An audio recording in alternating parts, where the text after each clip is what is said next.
வணக்கம் தோழர்களே! இன்னைக்கு வெற்றிகரமா 5 கிலோமீட்டர் ஓட்டத்த முடிச்சுட்டு வீட்ல நேத்து வச்ச சோறு மிச்சம் இருந்துச்சு. அத சாப்பிட்டு காலேஜ் கிளம்பிட்டேன். கிளாஸ்ல கொஞ்ச நேரம் மல்லாக்கா படுத்து கிடந்தேன். இன்னும் கொஞ்ச நாள் கழிச்சு கிளாஸ்லலாம் படுக்க முடியாது. அப்புறம் வீட்டுக்கு வந்து மூளைக்கு சிறிது நேரம் பயிற்சி குடுத்துட்டு இருந்தேன். அப்புறம் மதியம் சாப்பிட்டு சிறிது நேரம் உறக்கத்த போட்டேன் நண்பர்களே. அப்புறம் எழுந்து கொண்டைக்கல்ல சாப்பிட்டு இனிமே உடலுக்கும் பயிற்சி குடுக்கலான்னு இருக்கேன். நம்ம ChatGPT அண்ணன்கிட்ட தான் கேட்டேன். அவர் தான் இந்த ஒர்க் அவுட்லாம் தம்பி முதல்ல பண்ணு. அப்புறம் பின்னாடி எல்லாம் பார்த்துக்கலான்னு சொல்ட்டாரு. நமக்கு இந்த ஒர்க் அவுட்லாம் பழக்கமே இல்ல. வாட்டி ஸ்டார்ட் பண்றேன். உண்மைய சொல்லப்போனா என்னால ஒரு புஷ் அப் கூட ஒழுங்கா எடுக்க முடியாது. அந்த அளவுக்கு அண்ணன் அப்பர் பாடி வீக்கு. என்னோட லோவர் பாடி எந்த அளவுக்கு ஸ்ட்ராங்கோ அந்த அளவுக்கு அப்பர் பாடி வீக்கு. இன்னைக்கு வார்ம் அப் பண்ணிட்டு incline push up, body weight squat, plank, dead hang, glute bridgesன்னு 3 செட் போட்டேன் எல்லாத்துலயும். இன்க்ளைன் புஷ் அப், டெட் ஹேங்ல தான் அண்ணன் சிதறிட்டேன்.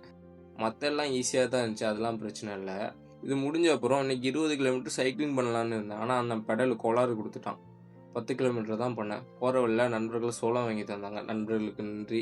அது முடிஞ்ச அப்புறம் வீட்டுக்கு வந்து கிட்டார் கொஞ்ச நேரம் வாசிச்சுட்டு சாப்பிட்டு தூங்கிட்டேன். அவ்வளோதான் நண்பர்களே இன்னைக்கு வீடியோ. நாளைக்கு பார்க்கலாம். Bye. Love you guys. Bye. Love you. Bye.